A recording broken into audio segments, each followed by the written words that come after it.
अक्टूबर नवंबर 2024 के वेरिएंट 12 का क्वेश्चन है और ये कह रहे हैं कि वाई एक्सिस पे कौन सी क्वांटिटी है और एक्स एक्सिस पे कौन सी क्वांटिटी है, वो आपने इस टेबल में से चूज़ करके बतानी है। जबकि आपका ऑब्जेक्ट फॉल कर रहा है वर्टिकली डाउनवर्ड और टर्मिनल वेलोसिटी पर है। आपको पता ही है टर्मिनल वेलोसिटी कौन सी होती है जी, कांस्टेंट वेलोसिटी होती है। और अगर वेलोसिटी कांस्टेंट हो तो एक्सेलरेशन आपकी क्या है जी, ज़ीरो है, यानी कि एयर रेजिस्टेंस और वेट जो है वो बैलेंस कर रहा है। तो आप चेक कर लें जी कौन सी है। सबसे पहले मैं एक्सेलरेशन वाई पे लेना चाह रहा है वो, यानी यहाँ एक्सेलरेशन हो और एक्स एक्सिस पे टाइम हो, तो ये ग्राफ तो होगा गलत। उसकी वजह ये है कि आपने अगर एक्सेलरेशन की बात की तो एक्सेलरेशन तो ज़ीरो होगी, क्योंकि आपकी टर्मिनल वेलोसिटी ये बात हो चुकी है। नेक्स्ट पे देख लें जी हाइट एंड टाइम। तो अगर मैं वाई एक्सिस पे हाइट ले लूँ और एक्स एक्सिस पे टाइम ले लूँ तो इसकी ग्राफ की शेप इस तरह की बनेगी। उसकी वजह ये है बिल्कुल स्ट्रेट लाइन, क्योंकि एक तो ये कांस्टेंट वेलोसिटी है इसलिए स्ट्रेट लाइन आएगी। तमाम कांस्टेंट वेलोसिटीज़ में डिस्टेंस टाइम ग्राफ जो होते हैं वो स्ट्रेट लाइन होते हैं। और यहाँ पे दूसरी बात ये है कि हाइट डिक्रीज़ हो रही होगी, क्योंकि आपका ऑब्जेक्ट फॉल कर रहा है तो हाइट कम होती चली जाएगी।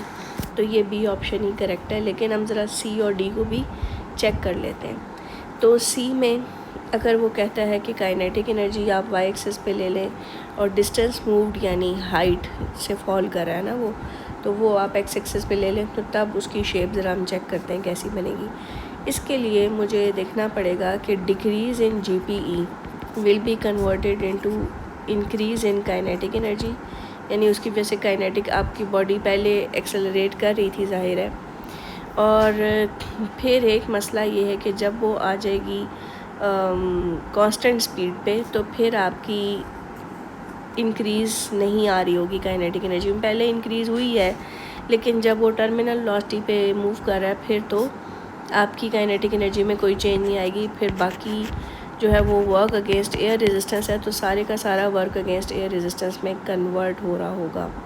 तो काइनेटिक एनर्जी में कोई चेंज नहीं है। इसका मतलब है कि जैसे जैसे हाइट गिरती जा रही है तो हाइट फॉल कर रहा है, जब वो यानी हाइट एज से फॉल कर रहा है तो क्या होगा कि आपकी काइनेटिक एनर्जी कांस्टेंट होगी। उसकी वजह ये है कि वो कांस्टेंट स्पीड से फॉल कर रहा है। ठीक है जी, ये बात।